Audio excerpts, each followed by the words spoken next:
Shabbat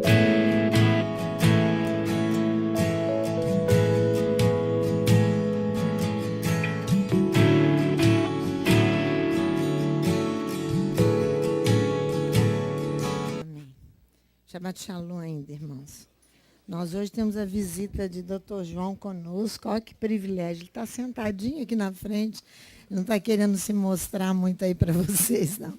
Nós, antes de começarmos nosso estudo, nós queremos mostrar a vocês um vídeo rapidinho para vocês verem uma palavra de Hugo Chávez contra Israel. Há 2 anos atrás, né, Rogério?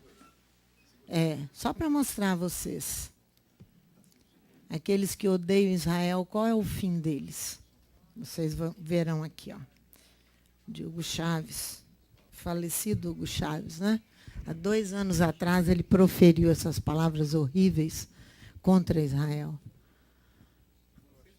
Está sem som? Rogério preparou esse vídeo tanto para vocês.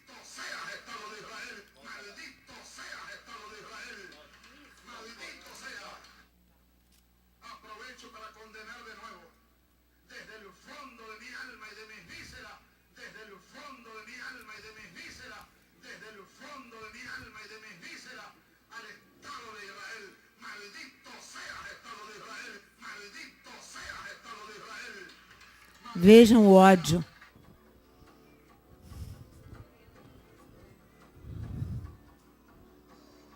(2 de junho de 2010).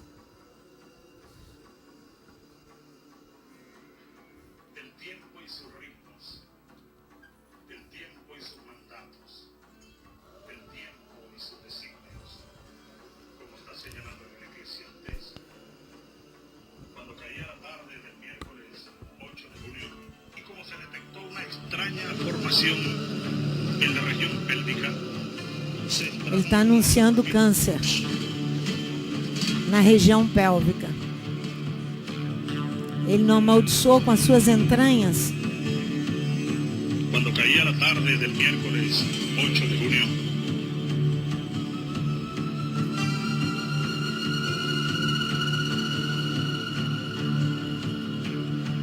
aprovecho para condenar de nuevo, desde el fondo de mi alma y de mis vísceras, al Estado de Israel. Maldito seas, Estado de Israel.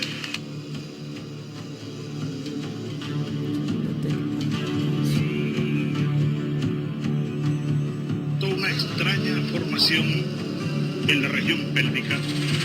¿Se entraba un tumor de por aquí? Desde el fondo de mi alma y de mis vísceras. Toda una extraña formación en la región pélvica. ¿Se entraba un tumor de por aquí? Desde el fondo de mi alma y de mis vísceras, se extrajo um tumor de por aqui.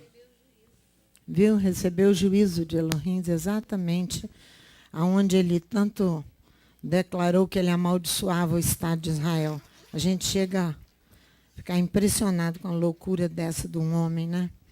Pai, em nome de Yeshua, nosso Messias, nós queremos te agradecer por esta tarde, quando nós estamos na tua casa para podermos olhar a tua palavra. Ajuda-nos, ó Pai, pela tua bondade e misericórdia, a temer o teu nome, a tremer diante da tua presença, como servos do Eterno, como aqueles que te amam. Ajuda-nos, ó Pai, a andarmos nos teus caminhos, perdoa os nossos pecados, sustenta esta congregação, sustenta cada um daqueles que estão conosco na internet, participando do estudo nesta tarde. Ilumina nossa mente, o nosso coração, para que o teu nome seja glorificado e nós venhamos a crescer cada vez mais, para podermos nos reunir a ti. É o que nós te pedimos em nome de Yeshua, nosso Messias. Dia 25, na segunda-feira, nós temos Páscoa e nós temos as nossas matizás ali para você apanhar com Creuza. Matizar é o pão sem fermento. Apanhe a sua matizá, porque nós estaremos, a partir do meio-dia do dia 25, nós já removemos todo o fermento das nossas casas e já estamos, então, comendo matizá durante 7 dias, que é o jejum. E você prepare o seu coração, a sua oferta, tudo aquilo que nós precisamos fazer no dia 25 para estarmos celebrando Pêssah. Hoje pela manhã nós dissemos a vocês, outro detalhe, nós estivemos no local onde nós vamos celebrar a Pessa.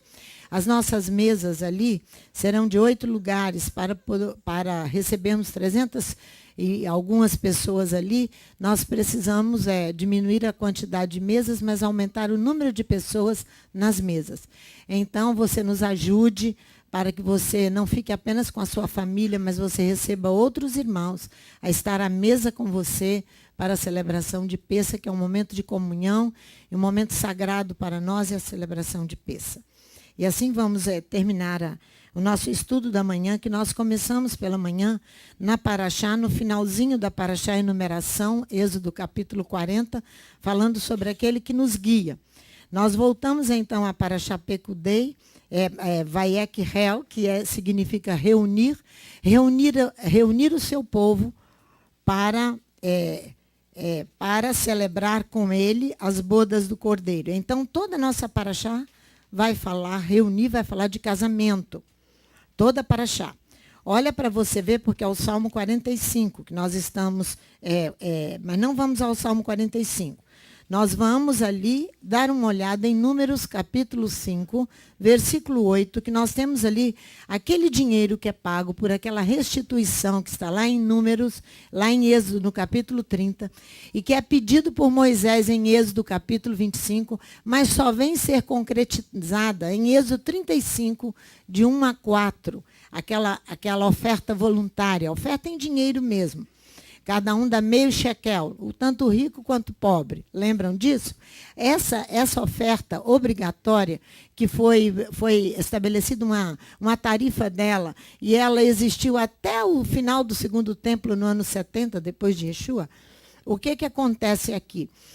Esse dinheiro é pago para restituição como um rito expiatório, que ele deve servir para a manutenção da morada e para a construção dela. Exatamente o rito expiatório que nós estamos fazendo doação dele, o quinto. Olha para você ver que é a quinta parte, aqui em Números, capítulo 5, e aqui, logo no versículo 11, você vai encontrar toda a prescrição a respeito do casamento.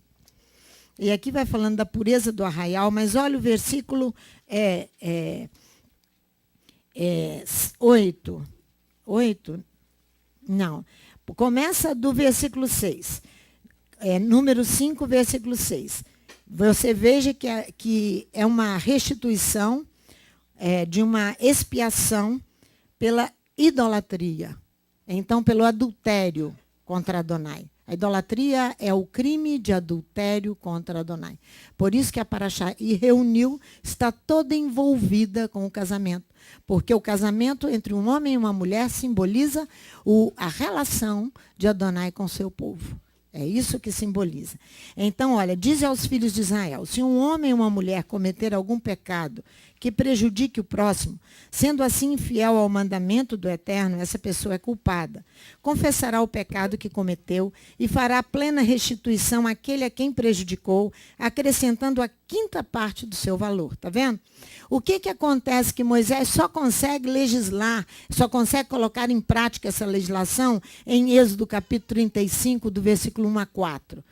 Que eles vêm entregar verdadeiramente esse dinheiro para a construção da morada. Por que só ali? Por causa do pecado do bezerro de ouro. Capítulo 32 de Êxodo. Então é a idolatria. Israel constrói um bezerro de ouro e então adultera contra Adonai. E essa restituição é a quinta parte. Aí vocês já entenderam do quinto. Está vendo? Por que nós estamos retirando do nosso salário a quinta parte? Para a construção de uma morada física, não é? Mas também ela vai fazer expiação pelo nosso crime de adultério. Então, todo donativo que foi feito, ele servirá para redimir o crime. Volta lá em Êxodo, no capítulo 35, quando Israel ali fabricou o bezerro de ouro. Agora aqui, no capítulo 35, no versículo de Êxodo 35, no versículo 21, olha para você ver. Porque nós queremos adentrar ao Salmo 45, que é um salmo de casamento, que vai falar sobre a Paraxá reunir. Porque o Eterno só reunirá o seu povo quando tiver expiado o crime do adultério, do relacionamento com ele, que foi substituído pela idolatria. Olha o versículo 21. E veio todo homem cujo coração o moveu, todo aquele cujo espírito estimulou, e trouxeram a oferta alçada do Eterno para a obra da tenda da congregação, para todo o seu serviço e para as vestes sagradas. Vieram homens e mulheres todos dispostos de coração. Trouxeram fivelas, pendentes, anéis, braceletes, todos objetos de ouro. Todo homem fazia oferta de ouro ao Eterno. Essa era a oferta obrigatória.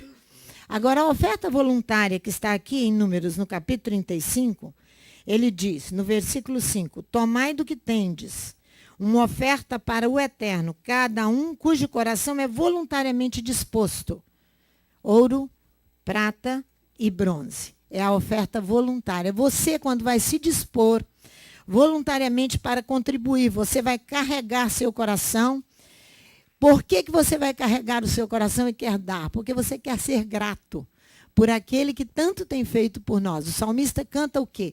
Quando nós estamos ali, orando, ali na futura sinagoga, na rua Dom Fernando, né?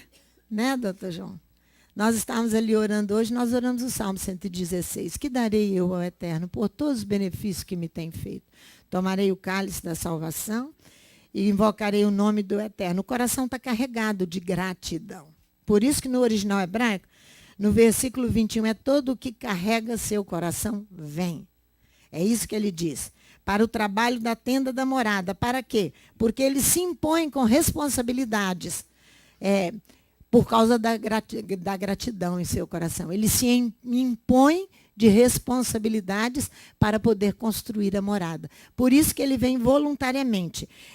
Se você for no Salmo 110, no versículo 3, você vai ver que ali o salmista diz, o teu povo se apresenta voluntariamente, no versículo 3. Por que nós estamos falando da paraxá reunir, vai aqui real, reunir? Por quê? O que está acontecendo? O Eterno reunirá o seu povo. E numa celebração de núpcias, por isso que nós estamos falando de casamento. E aqui as pessoas voluntariamente vêm. Se você for a Joel capítulo 2, você ali, Joel decreta que o noivo, a Torá tem toda uma legislação para aquele que casou-se agora.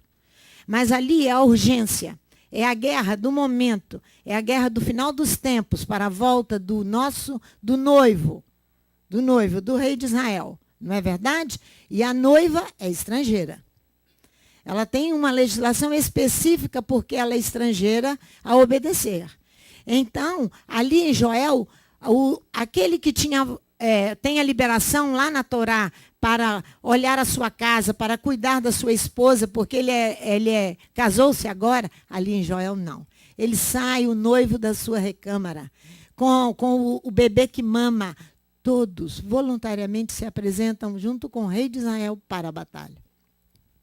É isso que o salmista no Salmo 103, no versículo 110, no versículo 3 ele fala. Se apresenta voluntariamente com santa majestade do seio da alva, receberá o orvalho da tua mocidade.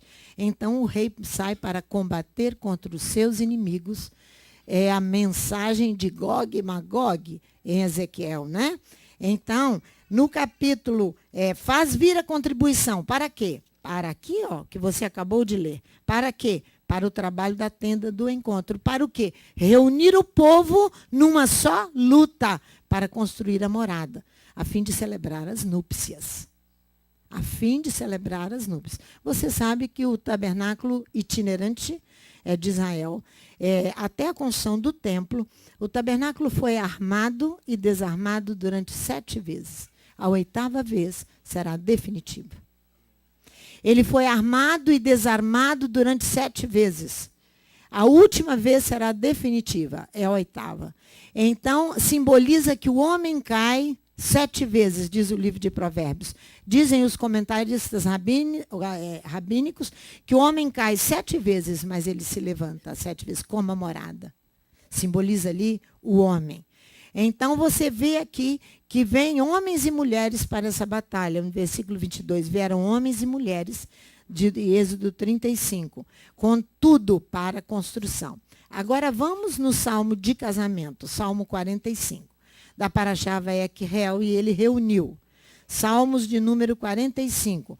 Possui, segundo os comentaristas, o Salmo 45, uma tríplice interpretação.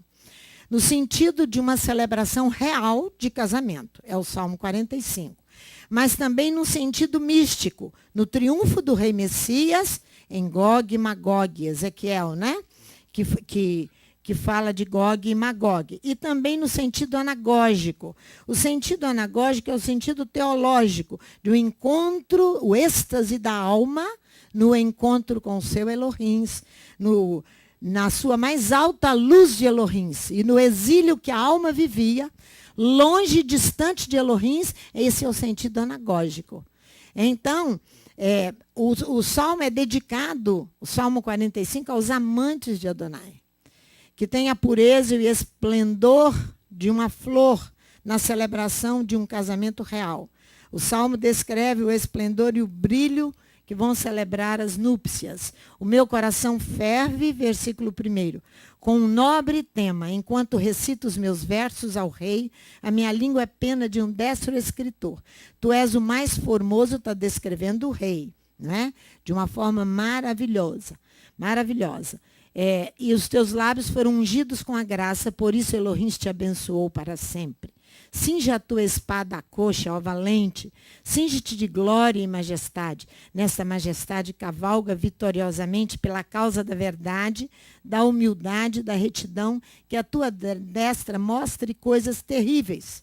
Mas eu quero parar com você no versículo 2. Mais belo que os filhos do humano, tu és o mais formoso dos filhos dos homens. Mais próximo ao original hebraico, mais belo dos filhos do humano. A graça verte dos teus lábios e Elohim te abençoa em perenidade. Isso está mais próximo ao original hebraico. A bênção no hebraico é beraca. Beraca significa que você e eu temos que descer descer, nós que temos que fazer descer sobre nós os benefícios do eterno. Nós que temos que fazer. Primeiro, nós devemos tomar aquela atitude interior e exterior que irão nos habilitar a receber a bênção. Olha, presta atenção no que eu vou te dizer. Para esse ritual de casamento entre o rei de Israel e a sua noiva, que é estrangeira, ela terá que tomar uma posição interior e exterior para se habilitar para receber a bênção. Habilitar e se tornar capaz para alguma coisa, não é verdade? Preparar-se, estar firme. Como é que o engenheiro vai fazer uma obra se antes ele não vai para a escola estudar e se habilitar? Como é que o médico vai operar se ele não for para a escola e se habilitar? É a mesma coisa. Nós temos que nos habilitar para receber a bênção, beraca. Porque aqui, ele diz, Elohim te abençoa em perenidade. Quando ele fala o filho dos humanos, ele está se referindo a toda a humanidade. Porque quando Yeshua vem, o rei Messias, ele vai unir Israel com as demais nações. É isso que ele faz. E vem trazer a salvação a toda a humanidade. Então, a pessoa preparada para receber a bênção, ela é firme, como a rocha, mas também transparente, trazer tudo sobre a mesa para refletir a glória de Adonai. É isso que é interiorizar e exteriorizar as nossas ações para podermos nos preparar para receber a bênção. Beraca, bênção, não apenas você pode estar no bem dizer, mas estar no bem fazer. Bem dizer, eu posso dizer aqui coisas lindas e ir lá para casa e ter uma outra atitude, uma outra ação lá na minha casa. Eu tenho que ser a mesma aqui, então não adianta eu falar e não viver o que eu falo. Não adianta. Então, no bem dizer significa exprimir por meio de palavras, divulgar. Por isso que muitos aí promulgam a palavra, lembra de manhã, mas não foram preparados para guiar ninguém. Lembram de manhã? Lembra quando nós estudamos sobre isso? Então, eles recebem revelações, têm todas essas coisas, é bem dizer. Mas no oculto, as suas vidas são outras. Fazem completamente ao contrário. Eles julgam no sentido de formular um juízo, de trazer uma revelação, mas isso fica apenas no bem dizer se essas coisas não se tornarem atitudes corretas, exteriores, interiores e exteriores, não é verdade? Então a bênção beraca não está, quando ele diz aqui, ó, Elohim te abençoe em perenidade, no versículo 2. Abençoe quem? O rei. Mas a sua vida, a vida do rei, está em bem fazer. Bem fazer. Bem fazer. A bênção está no bem fazer. Olha só, no empreender, que é tomar resoluções para realizar alguma coisa. Não é? Esse é o bem fazer. Realizar é pôr em prática, tornando real a sua fé, pronta para enfrentar tudo e todos. Isso é o bem fazer. Tudo e todos, tornar efetivo o plano divino para a sua vida e para a minha vida. Isso é bem fazer, não é? Concedendo de maneira nítida e real para atingir aquilo que Elohim deseja de nós, que é usar a nossa vida para promulgar a Torá, para divulgar a Torá, que foi tanta pelo mundo cristão, e por nós mesmos, por cada um de nós, foi pisado. Foi assim, feita uma avacalhação com todo o Primeiro Testamento, desprezado, exatamente. É isso que nós estamos restaurando. Então tem que ser no bem fazer. Aqui se encontra a bênção, beraca, em bem fazer. Davi fez isso. Olha como Davi vai colocar em ação o plano divino. Olha o exemplo do rei Davi no Salmo 132. Segura aqui o Salmo 45, nós vamos voltar ali, mas veja o Salmo 132, para você ver um exemplo de bem fazer, de Davi. Olha aqui. O poema de Davi aqui vai se dividir em 3 estrofes. De 1 a 5 é a promessa feita por Davi de achar casa para Adonai em Jerusalém. Leia comigo. Lembra-te, ó Eterno, de Davi e de todas as suas aflições. Ele jurou ao Eterno e fez votos ao poderoso de Jacó, dizendo: não entrarei na casa em que habito, nem subirei ao leito em que durmo. Ele está realizando alguma coisa. O que você acha que Davi não subia ao leito? Ele se negou até o relacionamento com as suas mulheres. Ele tinha um harém, né? Rei de Israel. Ele se negou até a isso, para poder realizar um plano divino, achar casa, achar morada para Elohim de Israel. Olha aqui, continua. Não darei sono aos meus olhos, nem repouso às minhas pálpebras, porque ele sabia da urgência. Enquanto não achar lugar para o Eterno, uma morada para o poderoso de Jacó. Isso é bem fazer, isso é realizar, isso é colocar em prática o plano divino. Do versículo 6 ao 10, os cantos que acompanham a arca no caminho a Jerusalém. Olha aqui. Entremos na sua morada, versículo 7. Prostremos-nos ante o estrado dos seus pés. Levanta-te, ó Eterno. Vem para o teu repouso, tu e a arca da tua força. Nós oramos todos Shabat. Vistam os teus sacerdotes de retidão e alegrem-se os teus santos. Por amor de Davi, teu servo, não faças virar o rosto do teu ungido. E a terceira, ele vai lembrar o juramento feito a ele e a sua casa, Beraca, a benção. Que ele seria abençoado para sempre toda a dinastia de Davi. É a promessa que Elohim fez a ele. Então ele vai colocar em prática toda essa, é o bem fazer de Davi. Ele vai trabalhar.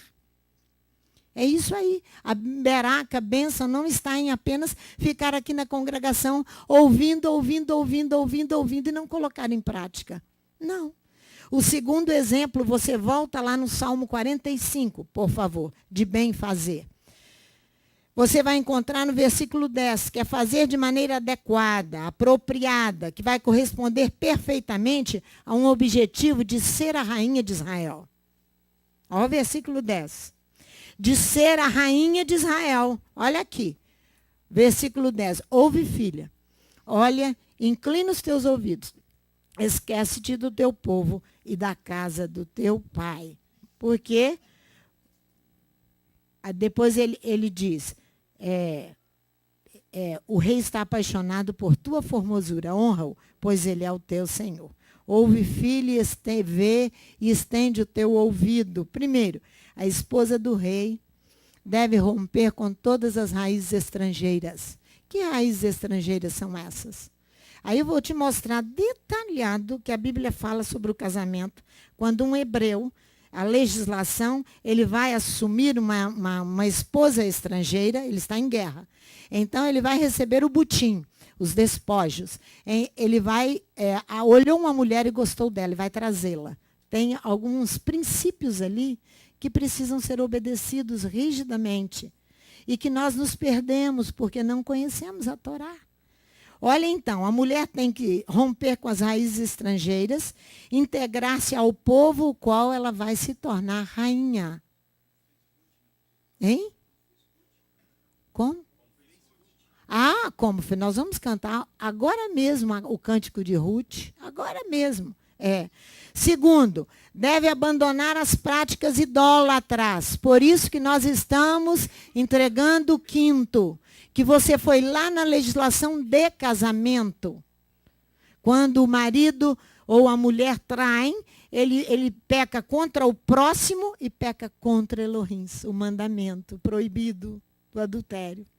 Aí você transfere isso para as regiões celestiais e para as questões espirituais, para você ver como é sério. Então, esses conselhos, eles são altamente necessários. Para quê? Para não imitarmos a esposa de Acabe, Jezabel, a nefasta rainha de Israel, que levou o marido e toda a nação à adoração a outros deuses, aos deuses dela, de Jezabel. Vai comigo lá em 1 Reis. Deixa aqui, vamos lá. 1 Reis, volte aí na sua Bíblia. Tem água aqui? Tem, né? Vai comigo em 1 Reis, por favor. Capítulo 16, para você ouvir falar da casa de Acabe e da nefasta Jezabel. A rainha estrangeira que trouxe influência tão grande e teve um fim tão trágico, igual Hugo Chaves. 16, versículo 29 a 33, olha aí. Acabe, filho de Onri, começou a reinar sobre Israel no 38º ano de Asa, rei de Judá. E reinou Acabe, filho de Onri, sobre Israel em Samaria, 22 anos. Fez Acabe, filho de Onri, o que era mal aos olhos do Eterno, mais do que todos que foram antes dele, como se fosse pouco andar nos pecados de Jeroboão, filho de Nebate. Ainda tomou por mulher a Jezabel, filha de Etibal, rei dos Sidônios, e foi e serviu a Baal e o adorou. A mesma coisa de Atalia, a mesma coisa. Olha em 2 Reis, no capítulo 9, que é o fim de Jezabel, igual de Hugo Chaves, 7 a 10. Olha aí, fim de Jezabel. Porque Deus levanta Jeú e coloca, recolhe, o profeta Elias, né? E Eliseu, Elias, né? E Elias então unge Jeú para constituir rei sobre a Síria, e depois ir lá e destruir toda a casa de Acabe. Olha aqui, versículo 7. Ferirás a casa de Acabe e teu senhor, para que eu vingue da mão de Jezabel o sangue dos meus servos, os profetas, e o sangue de todos os servos do Senhor. Toda a casa de Acabe perecerá. Destruirei de Acabe a todos do sexo masculino, tanto o escravo como o livre em Israel. A casa de Acabe é de fazer como a casa de Jeroboão, filho de Nebate, e como a casa de Baasa, filho de Aías, por causa da idolatria. Você rompe com o Eterno. Então, aqui vem toda a destruição dela através de Jeú. A Torá, vai comigo, deixa ali o Salmo 45, vai lá em Deuteronômio 21, comigo. Para você ver a legislação própria, que vai garantir os direitos da estrangeira. A Torá vai garantir os direitos da estrangeira. Vou repetir. A Torá vai garantir os direitos da mulher estrangeira, da esposa estrangeira. Do versículo 10 ao versículo 3, ela é desposada por um hebreu. Olha aqui, quando fores à guerra contra os teus inimigos, o eterno teu Elohim os entregar nas tuas mãos e os fizeres prisioneiros, e vires entre eles uma mulher formosa, da qual te afeiçoes, e queiras tomar por esposa, olha só, então a trarás para a tua casa, ela rapará a cabeça, cortará as unhas, despirá o vestido do seu cativeiro, permanecerá em tua casa, chorará o seu pai e a sua mãe o mês inteiro, depois disto a tomarás, tu serás seu marido e ela será a tua mulher. Você veja um detalhe aqui. Todo esse trejeitozinho que a igreja tem e que adquiriu por se distanciar de Israel, por ignorar, pelo pecado de insensatez, deixar os mandamentos, se afastar deles, ela assumiu todo um jeito, já é estrangeira, permanece com o jeito da sua nação. Ela não tem comunhão com esse rei que virá. Ela não tem. Não tem. E nem tem casamento a realizar, nem tem núpcias a realizar. Irmãos, você vai ver aqui, no versículo 10, que quando, no original hebraico diz, quando saíres à guerra contra teu inimigo, Adonai teu Elohim, o dará em tua mão, capturarás seus cativos. O vencedor conta os prisioneiros, macho e fêmeas, e vai, então, tomar do butim. Ó, o 11, e verás entre seus cativos uma mulher de bela aparência, apaixonar-te-ás por ela e a tomarás por mulher. Faze-a vir no meio de tua casa. Ela raspará sua cabeça, fará suas unhas e abandonará sua túnica de cativa e habitará a tua casa. Ela chorará seu pai e sua mãe durante uma lua de dias, depois um mês inteiro. Depois disso virás a ela e a desposarás. Ela será tua mulher. Primeiro passo, ela vai raspar a cabeça e cortar as unhas. Manifesta o despreendimento da mulher que rompe com o seu passado, aceitando ingressar no futuro, num futuro bem novo para ela. E um outro povo, é o povo de Elohim. Ela vai ter que se despreender, isso que simboliza raspar a cabeça. Ela tem que romper com o seu passado, despreender-se totalmente do seu passado. Segundo passo, abandonar sua túnica de cativa. Sabe o que significa essa túnica? As obras da carne. Ela vai ter que abandonar a túnica de cativa. Vai ter que abandonar as obras da carne, ditas lá em Gálatas, no capítulo 5, aquela listagem. Mentira, prostituição, fornicação e papapá, vocês conhecem de cor. Roubo, ciúme, inveja, tudo aquilo ali. A Bíblia, teologicamente, são obras da carne. Ela vai ter que se despir dessa túnica. Vai ter que deixar essa túnica. Tanto que nós aprendemos aqui sobre natureza carnal. Isso está falando para homens e para mulheres. Para homens e para mulheres. É prisioneira das obras da carne. Você se lembra do sumo sacerdote Josué? Eu vou te mostrar isso na Bíblia. Zacarias capítulo 3. Quando ele estava com as suas vestes sujas. Vamos lá. E quando a minha e a sua veste estão sujas, eu preciso de ajuda de outros, muitas vezes. No caso do sumo sacerdote, ele precisou de ajuda de um anjo. Ele era o homem maior de Israel. Ele era a guia do povo. Não era um homem comum. Olha aqui no capítulo 3. Então ele me mostrou o sumo sacerdote Josué, o qual estava, capítulo 3 de Zacarias. Zacarias, capítulo 3, versículo 1. Eu quero te mostrar que quando a Torá diz que ela tem que trocar a túnica dela, ela tem que trocar a roupa dela. A roupa dela. São princípios, irmãos. Eu tenho aqui alguma coisa de um jurista muito famoso aqui no Brasil. Então, aqui nos meus papéis que eu copiei esses dias, tudo isso aqui. Celso Antônio Bandeira de Melo.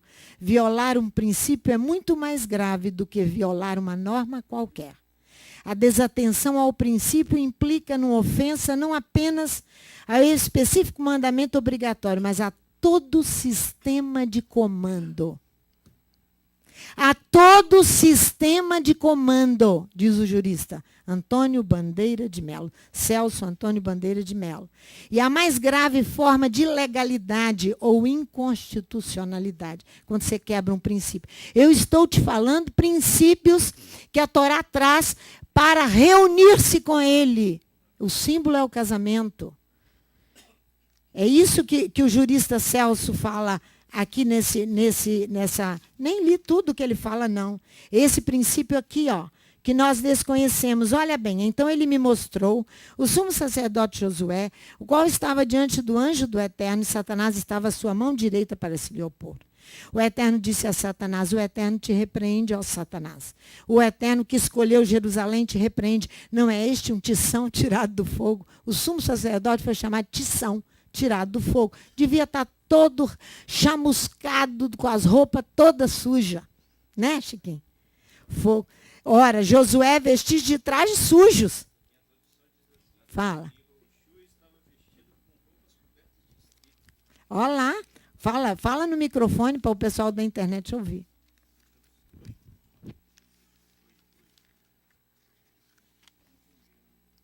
Deixa então. Então, ora, Josué vestido de trajes sujos estava diante do anjo. A roupa estava suja. Simboliza as obras da carne. Então, falando este, ordenou que estavam diante dele, tirai-lhe esses trajes sujos. E a Josué disse, vê, tenho feito com que passe de ti a tua iniquidade e te vestirei de trajes finos. Então, essa mulher cativa que foi tomada como esposa por um hebreu, ela terá que trocar a sua roupa. Terá que trocar a sua roupa. Olha só, veja comigo, tem um outro exemplo excelente em Judas.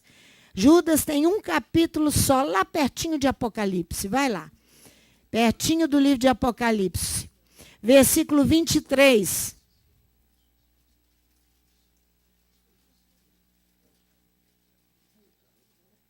Porque eu quero te mostrar que aquela roupa, aquela túnica que ela tem que trocar, é uma roupa manchada pelas obras da carne.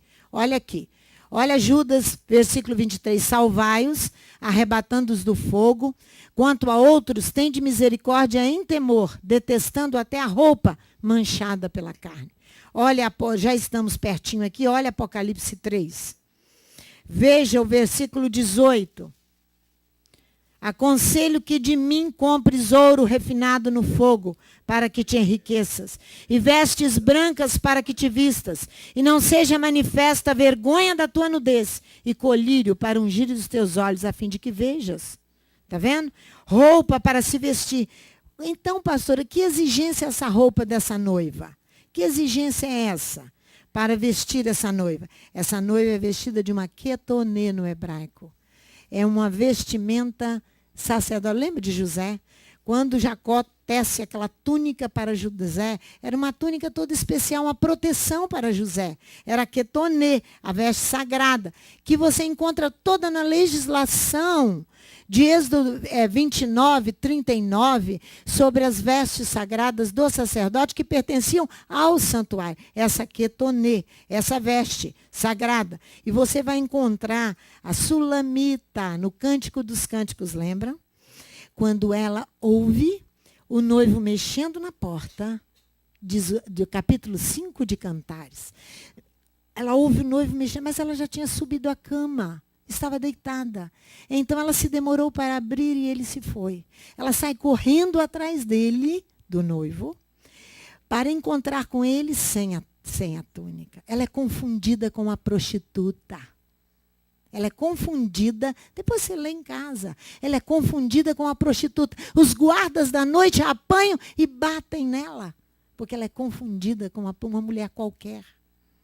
Ela estava sem a ketonê, sem a túnica. Sem a túnica. Ela é um hábito sacramental que vai vestir você. Né? Eliaquim também foi vestido em Isaías 22. Então, é a alva também aquela veste alva que Elohim vestiu Adão e Eva. Lembra que ele mata um cordeiro, né? E veste Adão e Eva, essa ketonê. Então, essa noiva precisa trocar a roupa dela da carne. As atitudes da carne, que vivia na carne, que a Bíblia condena. O terceiro passo, ela vai chorar seu pai e sua mãe durante uma lua de dias, um mês inteiro. Ela vai chorar. É o luto profundo que ela vai empreender. É o pesar pela morte dela mesma, da sua natureza carnal. Para vestir a roupagem alva de linho, que é a roupagem espiritual. Esses são os sinais exteriores desse pesar. Ele recai sobre o traje dela. Então, o vestuário habitual, ele é trocado pela ketonê, dessa mulher que o hebreu vai tomá-la. São princípios que nós precisamos guardar no coração, porque nós sabemos que esse mundo evangélico que aí está, com todos esses jeitos esquisitos, fora da palavra, não estão com roupas que não são roupas espirituais. A mulher recebe, então, a proteção do seu marido. Agora traz isso para o mundo físico. Sendo assim, ela é vedada hermeticamente e proibida a outro. Proibida a outro marido, é o adultério, que ela é proibida. É tempo de fazer um luto, significa um período de eliminar-se das impurezas do seu país de origem. Ela é estrangeira. Depois disso, ela virá até ele e ele a desposará. Está vendo a legislação? Então, após o casamento, é estendida sobre o casal o quê? Uma tenda. Uma tenda. Vamos ver isso comigo em Isaías capítulo 4. É o dossel, que traduzido significa aposento de um noivo. Do noivo e da noiva. Isaías capítulo 4. Olha que coisa linda essa descrição do dossel. Ele simboliza a presença de Elohim, a qual havia se retirado de Jerusalém. Agora volta, porque houve arrependimento de pecados. Houve um conserto com o marido. Houve um arrependimento por tudo aquilo que fez. Olha só, naquele dia 7 mulheres lançarão mão de um homem, dizendo: nós comeremos do nosso pão e nos vestiremos dos nossos vestidos, tão somente queremos ser chamadas pelo teu nome. Tira o nosso opróbrio. Após a troca da roupa, após o período de luto, pelas raízes estrangeiras, para esquecer o seu passado, ela então vai receber a proteção do seu marido. Isso no mundo físico é assim também, sabia, né? O homem tem uma primazia aí. Sabiam disso? Sabem não as mulheres aqui? Então fiquem sabendo, esse é um princípio da Torá, o qual faz bem você obedecê-lo, tanto fisicamente quanto espiritualmente. Não é? Por quê? Por causa da corrupção e do adultério, ela vai receber essa proteção. A cobertura servirá, é o dossel, de abrigo aos exilados que retornam. Então, esse cântico é o cântico da esperança. Aquele que ficar em Sião, olha, presta atenção. Aquele que ficar em Sião e permanecer em Jerusalém será chamado santo. Todo aquele que estiver inscrito entre os vivos em Jerusalém, quando o Eterno lavar a imundícia das filhas de Sião, e limpar o sangue de Jerusalém do meio dela, com o espírito de justiça e com o espírito de ardor. Criará o Eterno sobre toda a extensão do monte de Sião, e sobre as suas congregações, uma nuvem de dia. Olha a cobertura, lembra da nuvem? O fogo que ficava sobre Israel pela manhã, acompanhava Israel todo o tempo. À noite o fogo, durante o dia a nuvem, era a cobertura, o guia de Israel. Aí, ó. E uma fumaça e um resplendor de fogo chamejante de noite. Sobre toda a glória haverá um dossel. É a cobertura de Elohim. Rupa.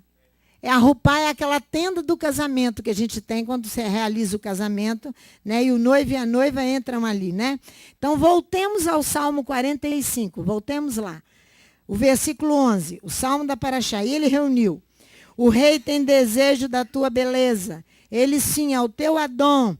Prosterna-te diante dele, prosternar em sinal de respeito. Ele é para ela o reflexo do Elohim que o habita. Mulheres aqui na congregação e que estão conosco na internet. Seu marido é o reflexo de Elohim que o habita. Por isso que você tem que respeitá-lo. Vou repetir. Ele é o reflexo, por isso que você tem que prosternar-se, se humilhar em sinal de respeito. Isso, irmãos, não é numa posição de obrigação e de briga e de nada. Isso é uma questão do Espírito de Deus estar entre o casal. Porque o casal simboliza o relacionamento de Elohim com o seu povo. Então, quando você entende esses princípios, você também se submete, ele a ela e ela a ele, de uma maneira fantástica. Porque ele é o reflexo de Elohim que o habita. Então, o Salmo 45, no versículo 11, hoje pela manhã eu disse para vocês que, olha o versículo 11, o rei está apaixonado por tua formosura, honra-o. Aqui no original hebraico diz, prosterna-te diante dele. Prosternar é sinal de respeito. Sinal de respeito. Prosterna-te diante dele, pois ele é o teu Senhor. Ele é o teu Senhor. Eu gostaria de mostrar um vídeo a vocês também. É um vídeo pequeno. Até, Rogério, se você puder diminuir a quantidade da fala, essa moça, eu quero te mostrar o que é um ensino não santificado. Porque hoje pela manhã nós falamos que Isaías, o homem de Elohim, qual de nós pode se comparar ao profeta Isaías? Nenhum de nós. Um grande homem da Bíblia, né, era Isaías. Esse homem, ele necessitou que Elohim viesse com fogo, a presença de Elohim fosse fogo sobre ele para que ele ensinasse. Um ensino purificado. Todos nós necessitamos disso. Essa moça chama Sara Shiva. Ela é filha de Pepeu Gomes e Baby Consuelo. Essa moça, você vai ver que ela se converte. Ela dá um pequeno testemunho da conversão dela e certinho. Mas você vai ver que ela cria um culto das princesas, porque ela chama Sara. Sara Shiva. Sara significa princesa. Então, ela cria um culto das princesas e ela começa a cantar uma música. Olha ela. Ela canta uma música no final, que ela desrespeita os homens totalmente. Porque ela não conhece esse princípio que eu estou ensinando a vocês. Ela não, e nem os instrutores dela. Ouve a Sara falando. Ouve para você ver.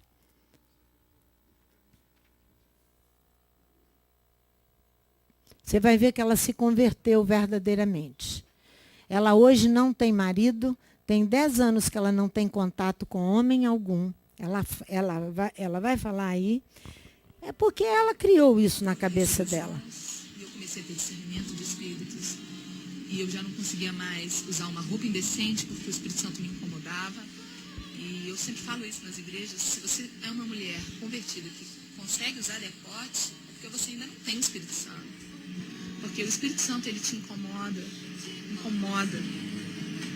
Porque quando você é santo, você cobre o que é de valor e o que é do seu marido, de mais ninguém.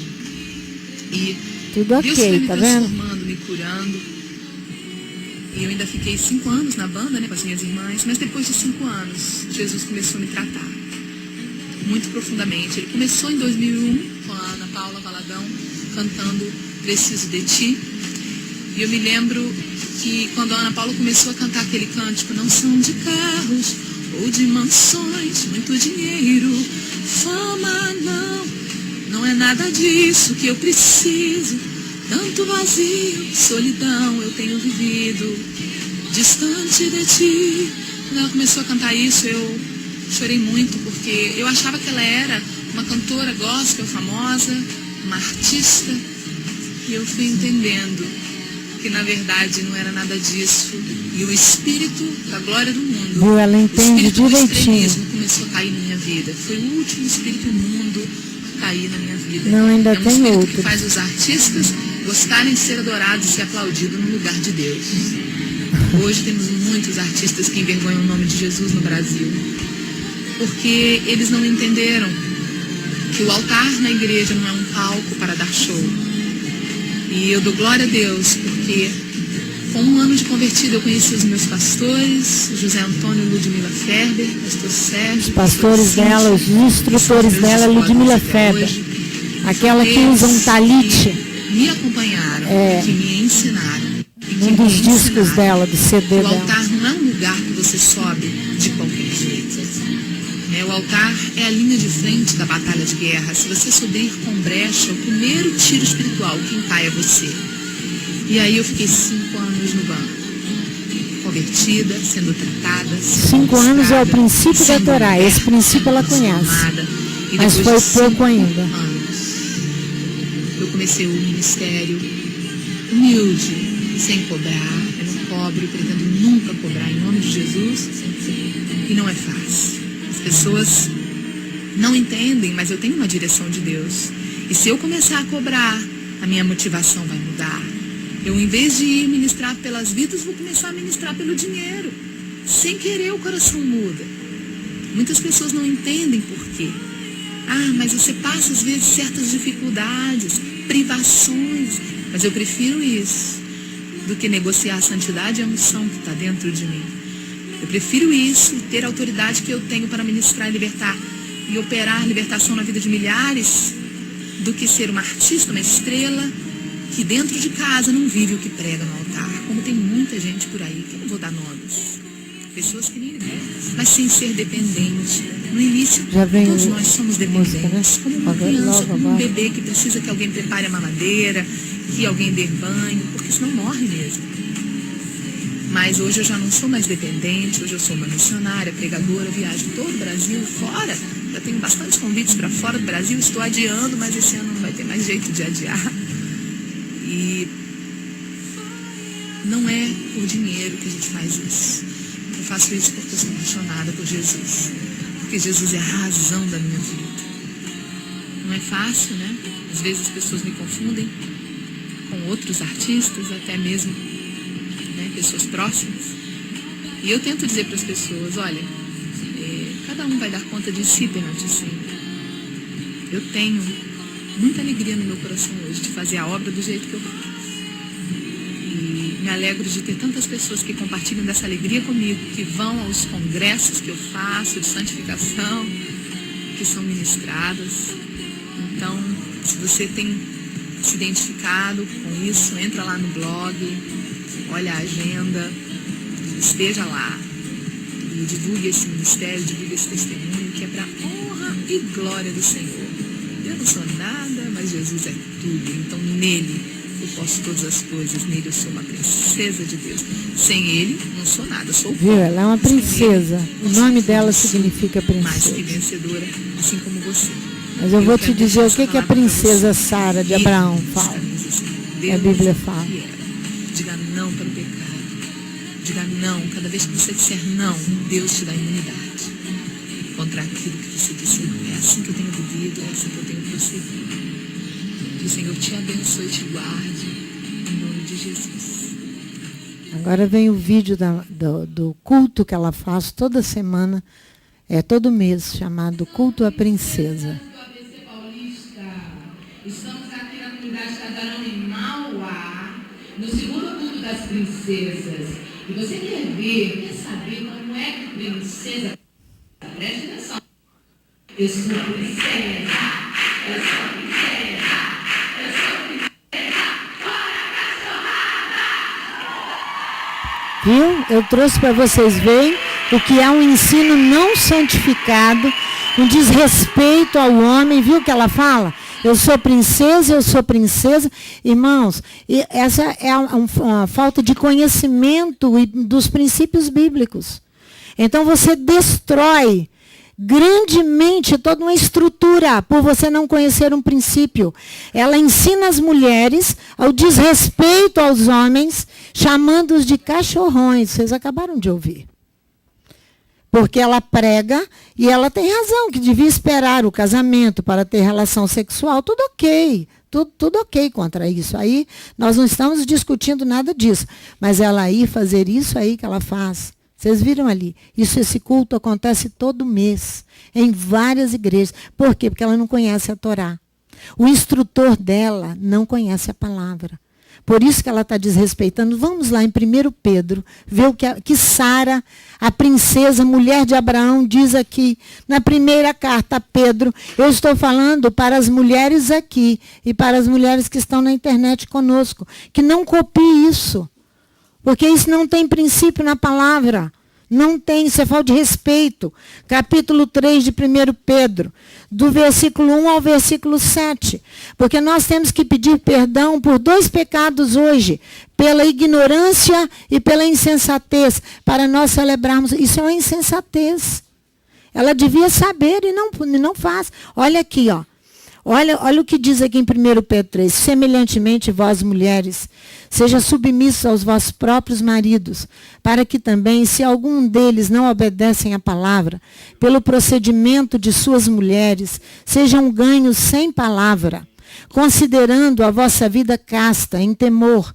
A beleza das esposas não seja um enfeite exterior, como o frisado de cabelos, o uso de joias de ouro ou o luxo dos vestidos, mas a beleza interior, no incorruptível traje de um espírito manso e tranquilo, que é precioso diante de Elohim, pois assim se adornavam antigamente também as santas mulheres que esperavam em Elohim.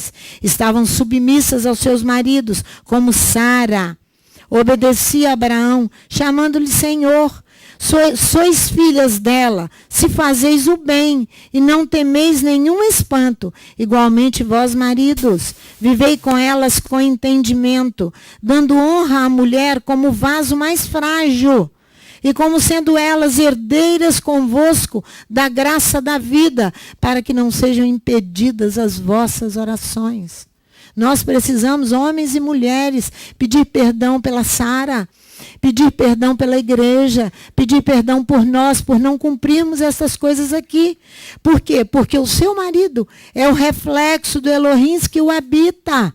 E você precisa respeitá-lo.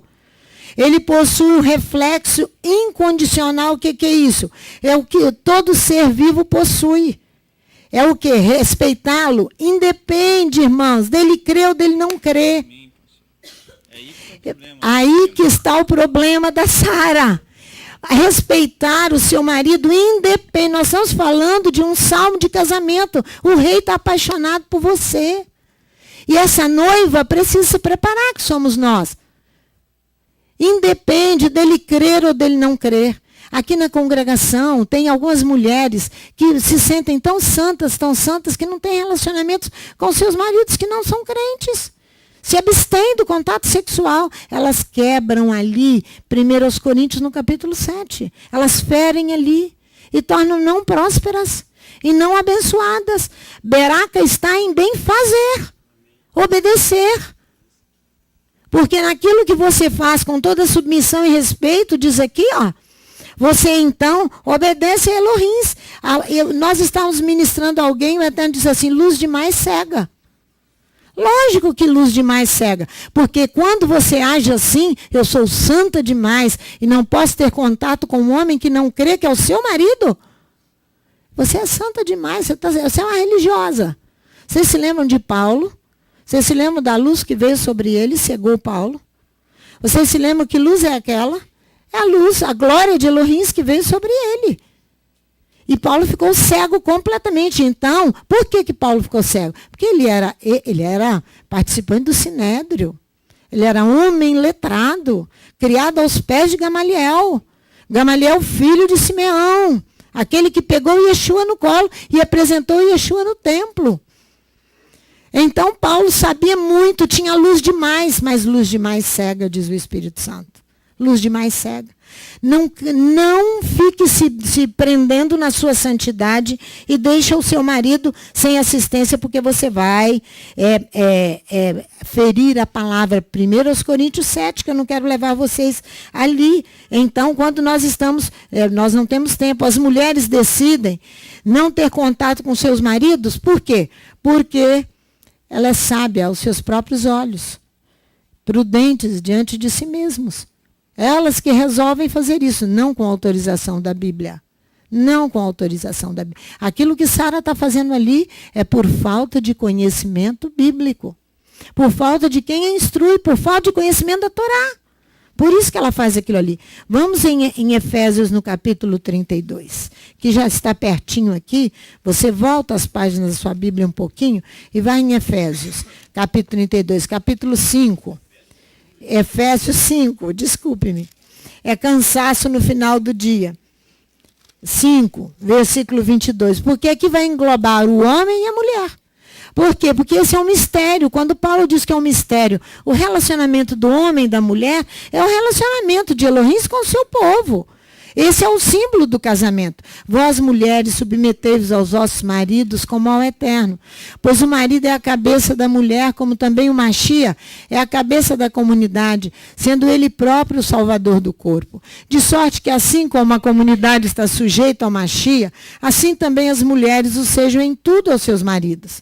Vós, maridos, amai as vossas mulheres, como também o Machia amou a comunidade e a si mesmo se entregou por ela, para santificar, purificando-a com a lavagem da água pela palavra.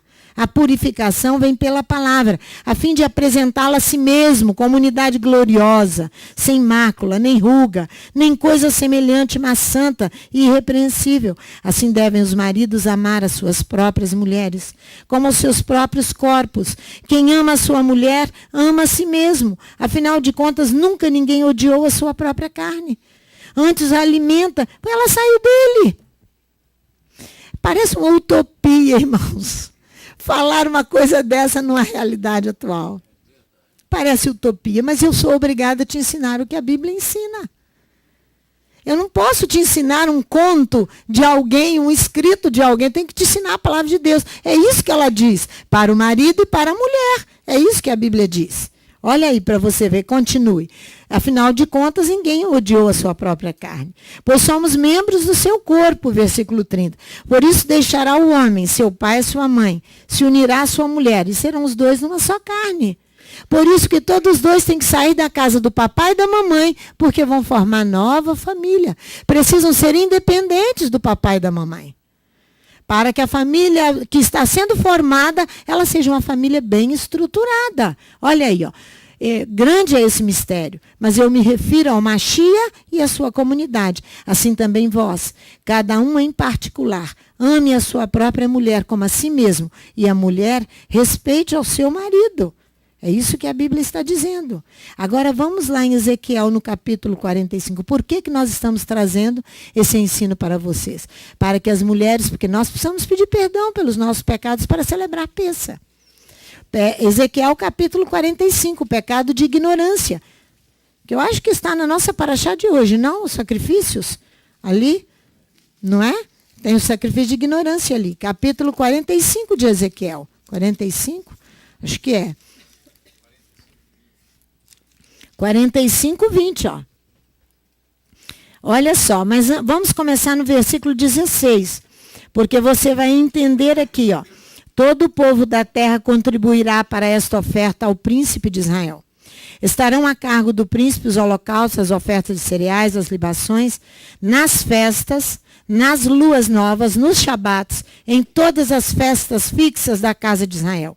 Ele fará a oferta pelo pecado, a oferta de cereais, o holocausto e as ofertas pacíficas para fazer expiação pela casa de Israel, se fazer perdoar.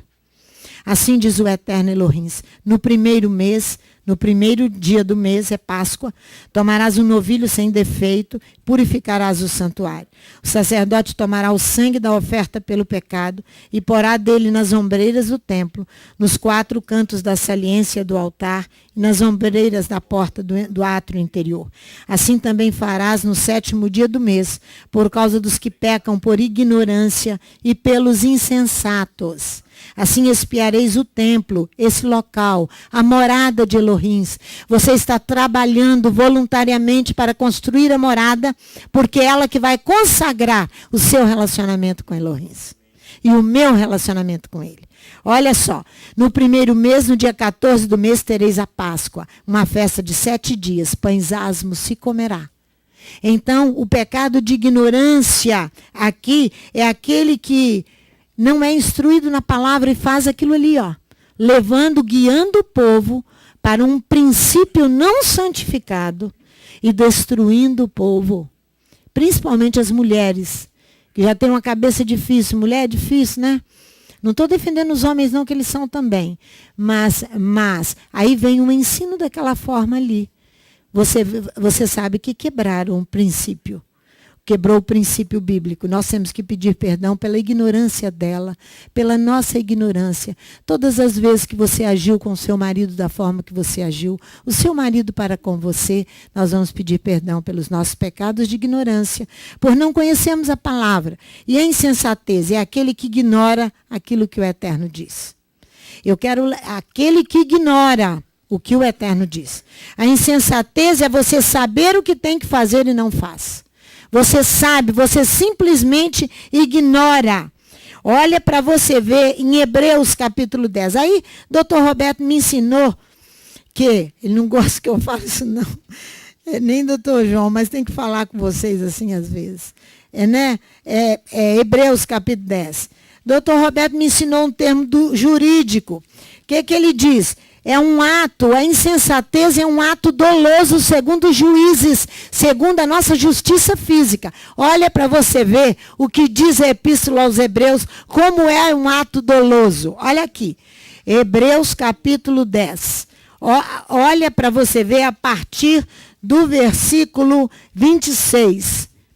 Hebreus 10, a partir do 26. Se voluntariamente continuarmos no pecado, depois de termos recebido o pleno conhecimento da verdade, é insensatez. Está vendo? Já não resta mais sacrifício pelos pecados. Mas se continuarmos, então, se você daqui da congregação que sabe tudo isso, vai apoiar a Sara Shiva no seu culto de princesa, ela pega o nome dela e vai utilizar para fazer, é culto mesmo, ligado à cultura, mas não um serviço a Adonai. É culto. Mas uma certa expectação horrível de juízo e ardor de fogo que há de devorar os adversários. Porque se você aprova, você é uma com ela. Ou com qualquer outro. Todo aquele que quebrava a Torá de Moisés morria sem misericórdia, só pela palavra de 2 ou 3 testemunhas. De quanto maior castigo cuidais vós, será julgado merecedor aquele que pisar o filho de Elohim e tiver por profano o sangue da aliança com o qual foi santificado e ultrajar o espírito da graça. Pois conhecemos aquele que disse, minha é a vingança, e eu retribuirei. E outra vez o Eterno julgará o seu povo. Horrenda coisa é cair nas mãos de um Elohim vivo. Você sabe o que tem que fazer e não faz. Essa é a luta que nós temos que travar conosco mesmo. Não é com ninguém. Não é com o seu vizinho, com o seu amigo. É com você mesmo. Para obedecer ao princípio estabelecido pela Torá.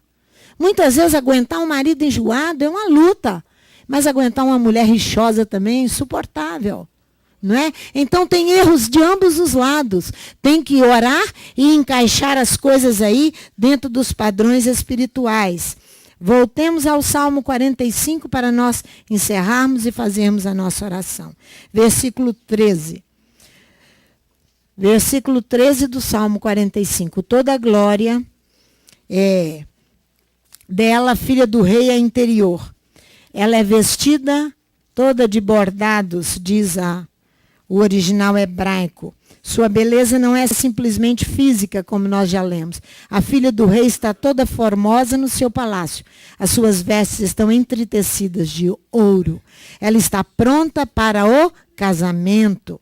Nos bordados ela é conduzida, diz o original hebraico, ao rei, e as virgens atrás dela, suas companheiras trazidas a ti. Agora, os bordados significam, agora, vestida convenientemente, como os ornamentos da noiva, que todo o seu passado idólatra deixou, todo o seu desrespeito ao seu marido deixou, todo o seu jeito estrangeiro deixou, para assumir o casamento, as bodas. Por isso que nós vamos orar, depois nós vamos cantar. Onde quer que tu fores, eu também irei. A declaração da noiva para o noivo. É Ruth que disse para a sua sogra, onde quer que tu fores, eu também irei. Mas nós vamos orar primeiro. Você ora por nós, diante da Torá, pedindo perdão pelo pecado de insensatez. Fala da ajuda.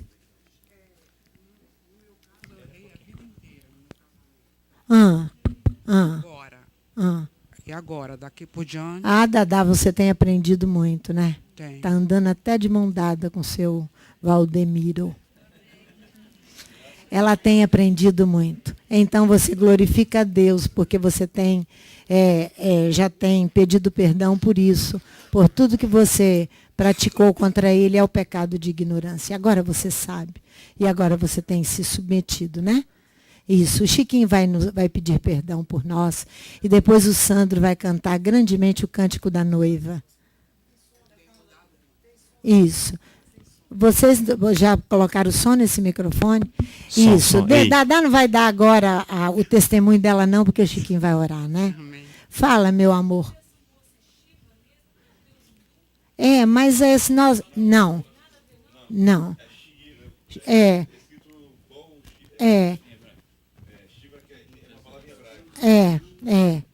Então, os músicos depois vão cantar, mas vamos orar. Vamos ficar de pé e orar? Pedir perdão pelos nossos pecados de ignorância e de insensatez. Para celebrarmos Pêssar. Vem cá você. Eterno nosso Elohim, nós queremos bendizer o teu nome, nós queremos agradecer a oportunidade de servi-lo, de ter o Senhor como nosso Elohim, que revela todos os nossos pecados, como orou Davi diante do Senhor, que o Senhor expurgasse dele tudo aquilo que era oculto, que desagradava o Senhor, nosso Elohim. Da mesma forma, o Senhor tem entregue em nossas mãos, ó Pai, os nossos pecados. E nós queremos nos preparar para a celebração de Pêssar. Por isso, o Senhor tem revelado diante dessa congregação tudo aquilo que te desagrada, tudo aquilo, ó Pai, que não vem para glorificar o teu nome. Queremos pedir perdão pelos nossos pecados, porque o Senhor é justo quando falas e puro quando julgas, porque nós reconhecemos que nós somos imperfeitos e que o Senhor é o único que é soberano sobre as nossas vidas, que a perfeição se encontra no Senhor, nosso Elohim. Por isso eu apresento diante do Senhor, nosso Elohim, essas mulheres, as nossas mulheres, que aqui têm aprendido, ó Pai, a servir ao Senhor, como nós homens também temos aprendido e reconhecido, ó Pai, que nós somos pecadores diante do Senhor. Que o Senhor possa fazer com que elas venham ser tudo aquilo que está descrito em Provérbios capítulo 31, onde diz que passageira é a formosura da mulher, mas a mulher que teme ao Senhor, essa será louvada. Nós queremos que elas venham crescer no conhecimento do Senhor, nosso Elohim, e venham aprender a te amar.